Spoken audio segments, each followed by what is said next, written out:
In the heart of Bridgeton, Glasgow's East End, there stood a building that made even hardened criminals nervous. Gang members whispered about it in pubs. Catholic families warned their children to stay away from Franklin Street, and police officers who raided it described scenes that belonged in a nightmare. This was the Billy Boys' headquarters, and inside, behind locked doors and barred windows, Billy Fullerton and his 800-strong gang of Protestant enforcers operated what can only be described as a torture chamber. Men who crossed the Billy Boys would disappear into that building. Some came out broken, slashed, beaten beyond recognition. Others were never seen again. This wasn't a criminal gang running protection rackets or smuggling operations. This was a paramilitary force that terrorized an entire city. They marched in formation. They wore uniforms. They ended each day singing "God Save the King." And they inflicted violence on a scale that made Glasgow the most dangerous city in Europe. The Billy Boys claimed they were defending their Protestant faith, but the truth was far darker. They were strikebreakers for Tory politicians. They were bodyguards for British fascists, and they were torturers who used fear and brutality to control entire neighborhoods. This is the story of the Billy Boys' secret torture chamber, the house of horrors that operated in plain sight for over a decade, the victims who suffered unimaginable cruelty, and the police chief who finally brought it all crashing down. This is the story of Glasgow's most terrifying gang, and the dark secrets they kept hidden at Franklin Street. To understand the Billy Boys' torture chamber, you first need to understand the man who created it. William Fullerton was born in 1904 in Bridgeton, one of Glasgow's roughest working-class neighborhoods. He grew up in poverty during the First World War, in a city where sectarian violence between Protestants and Catholics was part of everyday life. In 1924, when Fullerton was 20 years old, he was attacked by a group of Catholic youths on Glasgow Green. The beating was savage. Fullerton was left bloodied and humiliated, and he vowed revenge. Within weeks, Fullerton had recruited dozens of young Protestant men from Bridgeton. They named themselves the Billy Boys, after King William of Orange, the Protestant monarch who defeated Catholic forces at the Battle of the Boyne in 1690. Billy Fullerton positioned himself as their leader. But Fullerton didn't just want a street gang. He wanted a private army. The Billy Boys adopted a quasi-military structure. They divided themselves into sections of 40 men, each with its own leader who reported directly to Fullerton.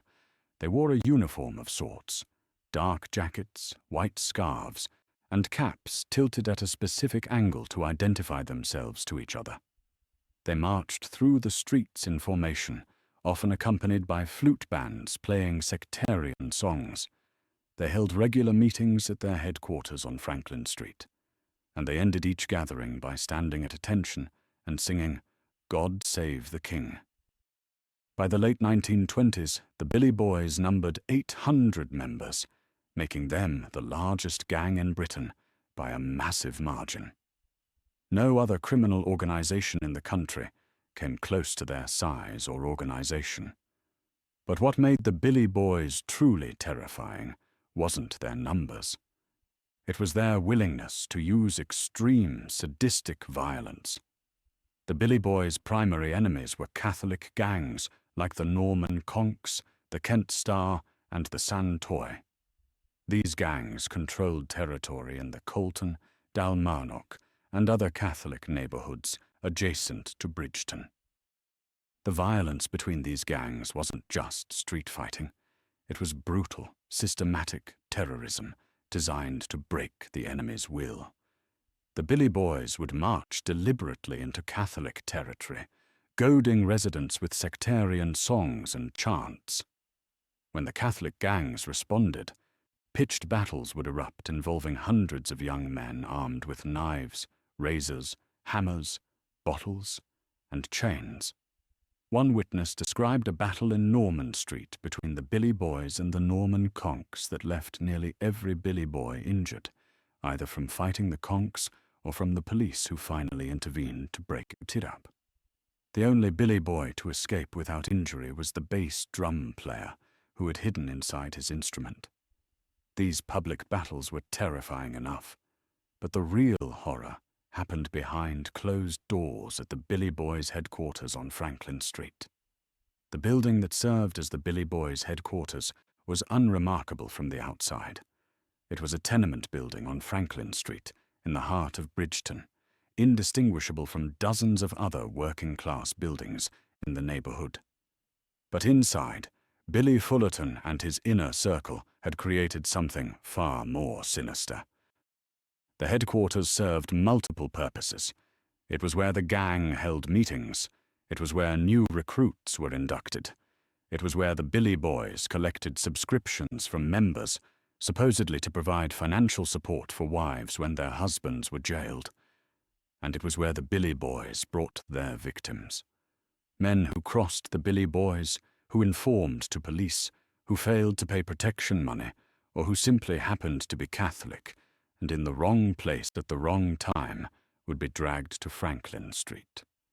What happened inside is difficult to document precisely, because victims were too terrified to testify, and police struggled to penetrate the wall of silence surrounding the gang. But witness statements, court documents, and police reports paint a horrifying picture. Victims were beaten with hammers and clubs. They were slashed with razors and knives, often across the face to leave permanent scars that would mark them as traitors or informants. They were tortured to extract information about rival gangs or to punish perceived betrayals. Some victims were held for hours or even days. Others disappeared entirely, their fates unknown. The most disturbing aspect of the Billy Boys' violence was how organized and deliberate it was. This wasn't drunken brawling or impulsive retaliation. This was systematic torture carried out by a disciplined paramilitary organization. Billy Fullerton cultivated an image as a devoted family man and community leader. He organized bus trips to Rangers football matches. He participated in Orange Order parades. He presented himself as a defender of Protestant Glasgow against Catholic encroachment. But the reality was far darker. In 1930, Billy Fullerton was arrested and jailed for wife-beating. The man who claimed to protect his community was revealed as a violent domestic abuser who beat his own wife. This shattered the carefully constructed myth of the Billy Boys as honorable gangsters who protected women and children. It revealed Fullerton for what he truly was, a brutal thug who used violence against anyone, including his own family. Historian Dr. Andrew Davies, who researched Fullerton extensively, described him as a cowardly fascist who beat his wife. The romantic image of the Billy Boys as working-class heroes defending their faith collapsed under scrutiny. The truth was that Billy Fullerton and his gang were mercenaries who sold their violence to the highest bidder. Throughout the 1920s and 1930s, the Billy Boys were employed by Tory politicians to break up socialist, Labour Party, trade union, and left-wing gatherings. The fact that many of Glasgow's socialists were from Irish Catholic backgrounds made this task particularly appealing to the sectarian Billy Boys. During the 1926 general strike, Fullerton and his associates acted as strike breakers, violently attacking workers and disrupting picket lines. For this service to the Conservative establishment, Fullerton and several of his gang members were awarded medals and certificates. James Maxton, the famous Independent Labour Party MP for Glasgow Bridgeton, had numerous confrontations with the Billy Boys, who regularly disrupted his public meetings. The Billy Boys were also used as muscle by local businesses to intimidate competitors and collect debts. They ran protection rackets across Bridgeton, forcing shopkeepers and business owners to pay for safety from the very gang that threatened them. But Fullerton's most disturbing political alliance was with British fascism. In the mid-1930s, Billy Fullerton became involved with Oswald Mosley's British Union of Fascists. Mosley was a charismatic aristocrat who emulated Mussolini in Italy and Hitler in Germany. His black shirts used political violence to disrupt left-wing opponents and promoted racist anti-Semitic ideology. Fullerton formed a 200-strong Glasgow branch of the Black Shirts, drawing heavily from the Billy Boys. They wore black shirts instead of their gang colours and acted as bodyguards for fascist meetings and rallies. The Billy Boys' attacks on communists and socialists fit perfectly with fascist ideology. They claimed to be defending the nation and the faith against foreign influences and subversive elements. It is also said that Fullerton started the first Glasgow chapter of the Ku Klux Klan, though documentation of this is limited. What is certain is that Fullerton and the Billy Boys embraced violent, racist, sectarian extremism that aligned them with the darkest political movements of the 1930s. For over a decade, the Billy Boys operated with near impunity. Police were outnumbered and intimidated. Witnesses refused to testify out of fear of retaliation, and the Billy Boys' political connections protected them from serious prosecution. But in 1931, everything changed when Sir Percy Sillitoe became Chief Constable of Glasgow. Sillitoe was a former British intelligence officer who had experience dealing with organised violence. He took one look at Glasgow's gang problem and declared war. Sillitoe understood that arresting random gang members wouldn't destroy the gangs. He needed to target the leaders directly. And that meant going after Billy Fullerton. Sillitoe introduced revolutionary policing methods to Glasgow. He brought in officers from the Scottish Highlands who had no connections to local gangs and couldn't be intimidated or bribed. He deployed plainclothes detectives to infiltrate gang territories and gather intelligence. He introduced radio cars, police boxes, and a modern fingerprint laboratory. He also introduced the checkered band around police caps, now used throughout the world, to help identify officers even in the chaos of riots. This pattern is still called Sillitoe tartan in his honour. Sillitoe's tactics were brutally effective. Instead of wading into the middle of gang fights, his officers would wait until both sides had exhausted themselves, then sweep in to arrest the survivors. He also targeted the gang's finances. In the late 1930s, Sillitoe arrested Billy Fullerton on what seemed like a minor charge, being found drunk in charge of a child. Fullerton had been parading through the streets with 40 of his followers while cradling a baby in his arms, an act designed to present himself as a family man. Sillitoe arrested him and secured a 10-month prison sentence. Then he confiscated £600 from Fullerton's bank account, draining the financial lifeblood of the Billy Boys. Without Fullerton's leadership and without money to pay for lawyers, bail, and protection, the Billy Boys began to crumble.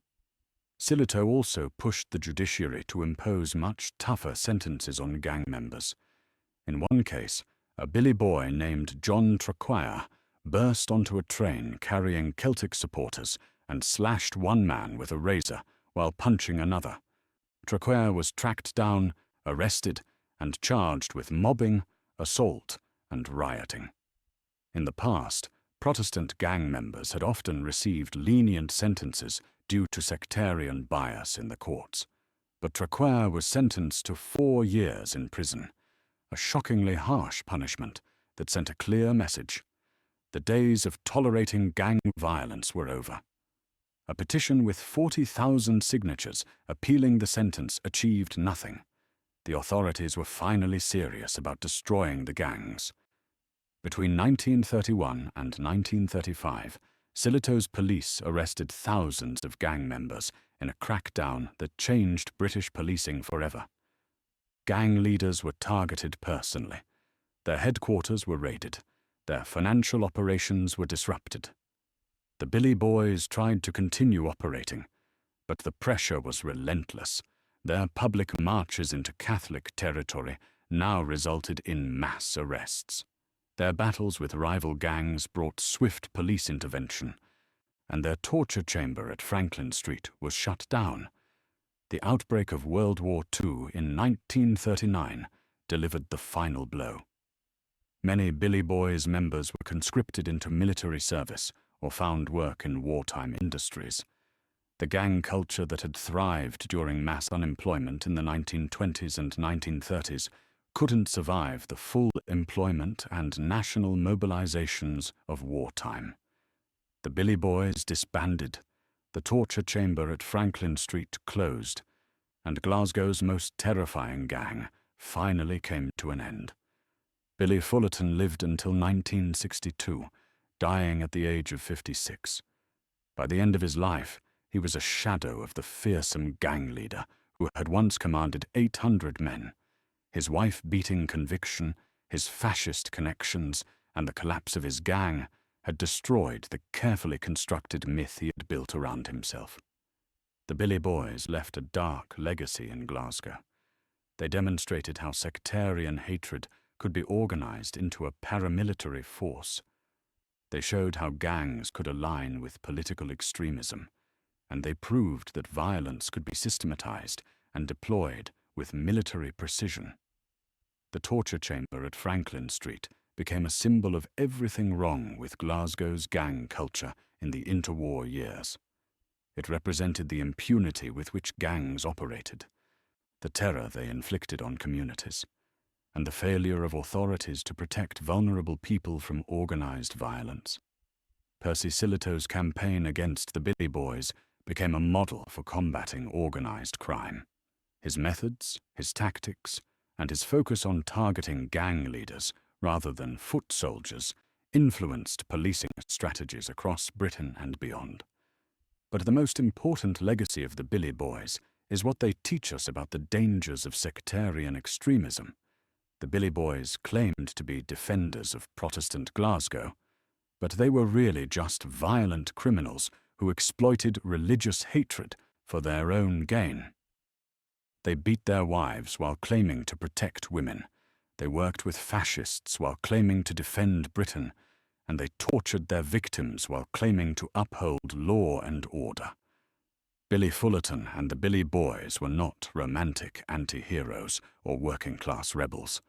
They were brutal thugs who terrorized an entire city, and the torture chamber at Franklin Street was the dark heart of their operation.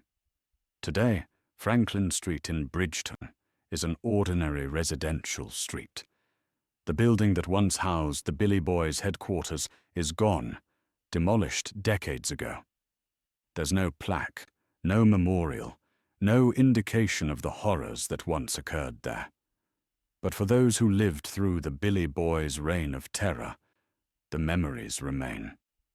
The fear of being dragged to that building, the knowledge that screams from inside would be ignored, the understanding that the gang operated with impunity while the authorities looked the other way.